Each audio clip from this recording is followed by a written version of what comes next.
ओम गुरु ब्रह्मा गुरु विष्णु गुरुदेवो महेश्वरः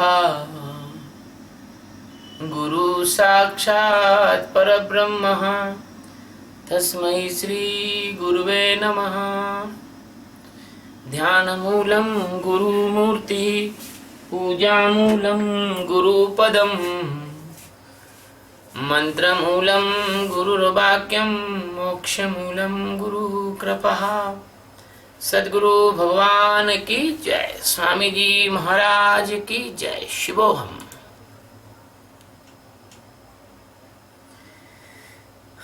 अंतवंत इमे देहा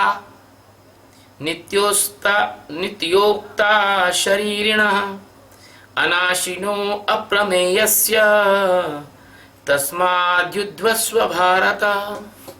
यह दूसरे अध्याय का 18वां श्लोक है और इस श्लोक में भगवान श्री कृष्ण अर्जुन को समझाते हैं कि अंतवंत इमे देहा नित्यस्य उक्ता शरीरिणः अनाशिनो अप्रमेयस्य तस्मात् युद्धस्व भारत।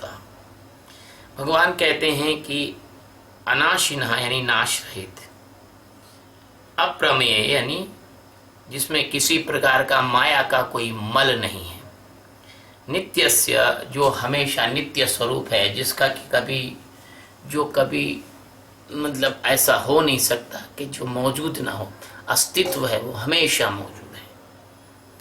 ऐसा जो जीवात्मा है, इसके ये सारे जो शरीर हैं, शरीर सदा नाशवान, इसके जो शरीर हैं ये हमेशा नाशवान ही कहे गए हैं। इसलिए हे भरतवंशी अर्जुन, तू युद्ध कर। इस श्लोक में भगवान श्री कृष्ण और अर्जुन को पहले जो बातें बताते चले आ रहे हैं उन्हीं को मजबूत करते हुए कह रहे हैं कि ये जीवात्मा जो है, ये जीवात्मा और परमात्मा, इसमें कुछ खास फर्क नहीं है। जैसे कोई पागल आदमी और अच्छे आदमी में सिर्फ इतना ही फर्क है कि पागल आदमी का अगर पागलपन खत्म कर दिया जाए तो वो सामान्य व्यक्ति का जीवन जी सकता है। ऐसे ही जो जीवात्मा है, वो जीवात्मा में अज्ञान होने की वजह से, उसमें पागलपन होने की वजह से, उसमें वो नींद होने की वजह से, वो मूर्छा होने की वजह से, वो तद्रा होने की वजह से, अज्ञान की उपाधि होने की वजह से वह उसकी जीव दशा है। नहीं तो जीवात्मा ही परमात्मा का ही रूप है, स्वरूप है। रामायण भी इस बात की पुष्टि करती है। वो कहती है कि ईश्वर अंश जीवा विनाशी चेतन अमल सहज सुख राशि। ज्ञान भी किसको होता है? क्या ज्ञान शरीर को होता है? शरीर तो जड़ है। क्या ज्ञान मन को होता है? और मन तो जो है वो माया का एक रूप है, क्योंकि मन जो है वो इस तरह से है जैसे कुत्ते की विष्ठा में कोई भी खाने योग्य सामग्री आप नहीं ढूंढ सकते, ऐसे मन में कोई अच्छी चीज मिल नहीं सकती आपको, है ना। तो बंद करें अपना वीडियो वेदांतानंद। तो मन जो है वो किस तरह का है कि मन ऐसा है जैसे कुत्ते की विष्ठा होती है, ऐसा मन है। उसमें कोई अच्छी चीज आप ढूंढ नहीं सकते। इसी तरह से व्यक्ति का जो मन होता है उसको तो ज्ञान होता नहीं। व्यक्ति के मन को थोड़े ज्ञान होता है, और ना ही व्यक्ति की बुद्धि को ज्ञान होता है, क्योंकि मन का ही एक रूपांतरण बुद्धि है ना। और ऐसे ही मन के बाद बुद्धि हो, बुद्धि के बाद चित्त, और चित्त को भी ज्ञान नहीं होता, क्योंकि मन बुद्धि चित्त जैसे बाहर की इंद्रियां हैं, ऐसे अंदर की ये इंद्रियां हैं। मन बुद्धि और चित्त ये अंदर की इंद्रियां हैं। तो जैसे बाहर की इंद्रियां जड़ हैं, ऐसे अंदर की इंद्रियां भी जड़ हैं। तो फिर ज्ञान किसको होता है? अहंकार को भी ज्ञान नहीं होता, क्योंकि मन बुद्धि चित्त को मेरा समझने वाला, मैं समझने वाला एक जो भ्रांति है, एक जो मृग तृष्णा है, एक जो मतलब गलत ढंग से कोई चीज गलत ढंग से देखना, ये चीज अहंकार है। तो अहंकार भी मिथ्या है, मन भी मिथ्या है, बुद्धि भी मिथ्या है। मिथ्या को सत्य का ज्ञान कैसे हो सकता है? जड़ है, जड़ को चेतन का ज्ञान कैसे हो सकता है? भाई दीवार आपसे बात कैसे कर सकती है? चश्मा आपसे बात कैसे कर सकता है? पेन आपसे बात कैसे कर सकता है? पेन आपको कैसे जान सकता है? दीवार आपको कैसे जान सकती है? तो ये सारी चीजें जड़ हैं। तो फिर ज्ञान किसको होता है? तो ज्ञान तो जीवात्मा को होता है, क्योंकि जीवात्मा असल में क्या है कि चेतन है, लेकिन उसकी चेतनता में अज्ञान होता है।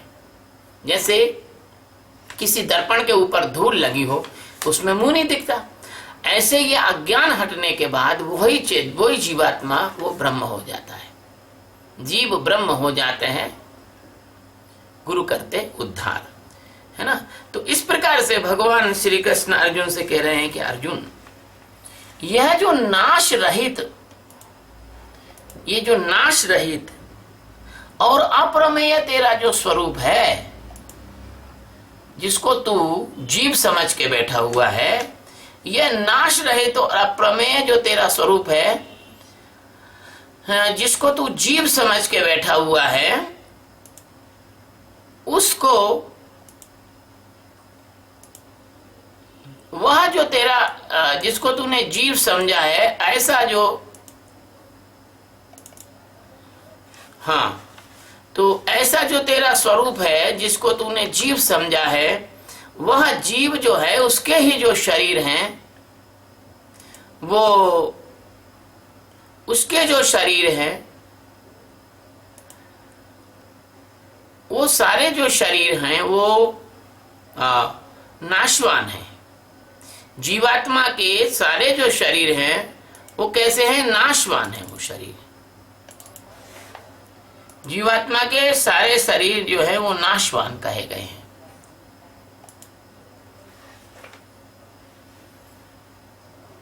है ना। इसलिए अर्जुन तू चिंता मत कर, इसलिए अर्जुन तू चिंता मत कर।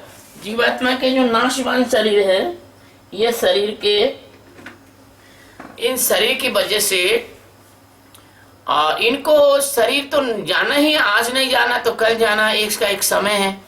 तो इनकी तू चिंता मत कर, इसमें जीवात्मा के नाशवान शरीरों की तू चिंता मत कर। तो अंतवंत इमे देहा नित्य निश्चित योक्ता शरीरणा, ये जो देह हैं ये ना अंतवंत हैं, इनका अंत होगा, ये शरीर होंगे, ये नाशवान शरीर हैं। और ये समस्त उपाधियां और जो इतने भी तेरे मन बुद्धि चेत अहंकार, सूक्ष्म शरीर, स्थूल शरीर, कारण शरीर, इससे जीवात्मा अलग है। लेकिन गलती से तूने क्या कर रखा है कि इस इंद्रियातीत जीवात्मा को इंद्रियों का स्वामी, यानी मैं इंद्रिय हूं, मैं मन हूं, मैं बुद्धि हूं, मैं चित्त हूं, ऐसा तूने इसको मान रखा है, ऐसा तूने समझ रखा है। इसकी वजह से क्या हो रहा है कि तू इस मोह में फंस गया है। इसलिए तू इस मोह से निकल, और चूंकि जीवात्मा के जितने शरीर हैं वो सब नाशवान तो है ही, मरना तो उनको है ही, टूटना तो है ही इन खिलौनों को, लेकिन अब तुझे और इस संसार के अंदर यह जो तेरा नाशवान मन बुद्धि चित्त अहंकार जो है, ये नष्ट होना है, तो तू क्यों ना इनसे हट जाए और अस्तित्व में जाग जाए। इसलिए तू जिज्ञासु है, तू अपने स्वरूप को जानने के लिए है।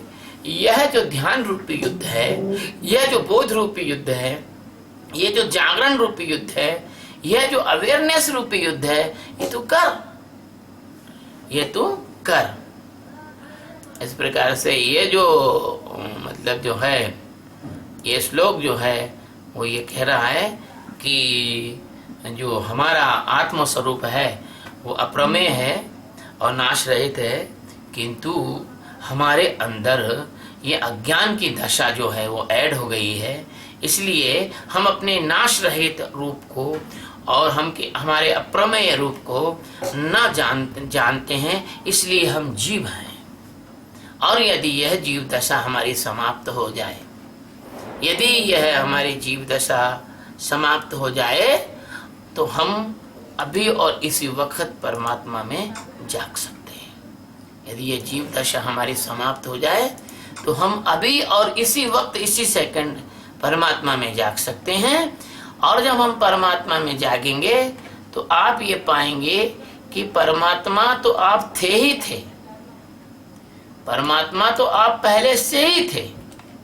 बस फर्क सिर्फ इतना सा आ गया, अंतर सिर्फ इतना सा आ गया कि आपको परमात्मा का पहले कुछ बोध न था, कुछ जानकारी नहीं थी, लेकिन अब आपको परमात्मा का बोध है, अब आपको परमात्मा की जानकारी है। और परमात्मा की आपको अभी जब जानकारी है तो अब आपकी जो दशा है वो जीव दशा न रहकर और वही जीव जो है ब्रह्म में रूपांतरित हो जाता है। तो भगवान श्री कृष्ण जिज्ञासु रूपी अर्जुन को ये समझाते हैं कि ये तेरा स्थूल शरीर है जो 5 तत्वों से बना है, 7 धातुओं से बना है, जिसमें कई प्रकार के अंग प्रत्यंग उपांग हैं। और इसमें इसी शरीर में एक चेतना है। वो चेतना जो है वो तेरे सूक्ष्म शरीर से के द्वारा तेरे को ऐसा लगता है जैसे तेरा सूक्ष्म शरीर जो है वो कुछ नहीं है, वो चेतना है, जीवन है। और उसके पीछे जो तेरा कारण शरीर है वो अहंकार और अज्ञान का जो सम्मिश्रण है, वो अहंकार और अज्ञान का जो सम्मिश्रण तेरा है उसको तूने मैं और मेरा मान लिया है। यदि तू तेरा अहंकार और अज्ञान इसका तू दृष्टा हो सके, इसको तू जान सके, तो जानते ही तू उससे हट जाएगा, ज्ञान को प्राप्त हो जाएगा। तो तेरा जो जीवात्मा का जो शरीर है, तूने इस शरीर को अपना मान लिया है, ये अपना नहीं है तेरा, यह शरीर जीवात्मा का है। और जीवात्मा का कैसे है कि तेरे को ज्ञान नहीं होने के कारण तू जीव दशा में रहता है, तू जीवात्मा की स्थिति में रहता है। और जब तुझे ज्ञान हो जाएगा तो तुझे ये शरीर तो ऐसा लगेगा जैसे मीलों दूर खड़ी हुई कोई चीज हो। तू परमात्मा में अस्तित्व में जाग जाएगा, सारे जगत में तुझे तेरी व्याप्तता नजर आएगी। और ये शरीर का सुख और दुख, इस शरीर के पाप और पुण्य, कर्म और अकर्म नैष्कर्म, इस शरीर के द्वारा होने वाले अनुभव और अनुभव, इस शरीर में होने वाली पीड़ा और सुख, वो तुझे बिल्कुल भी प्रभावित नहीं कर पाएगा। और तू जो भारतवंशी अर्जुन, इस अवस्था को प्राप्त करने के लिए तू युद्ध कर, मतलब तू इन चीजों से हटने का प्रयास कर, इन चीजों से परे होने का प्रयास कर, तू ध्यान कर, तू अपने अंदर नेति नेति करके जड़ और चेतन का अंतर जान। तो यह जो श्लोक है आध्यात्म की ओर अर्जुन का एक कदम और बढ़ाने के लिए भगवान श्री कृष्ण ने इसकी आगे व्याख्या की है। मैं सोचता हूँ आज इस श्लोक का अर्थ इतना ही पर्याप्त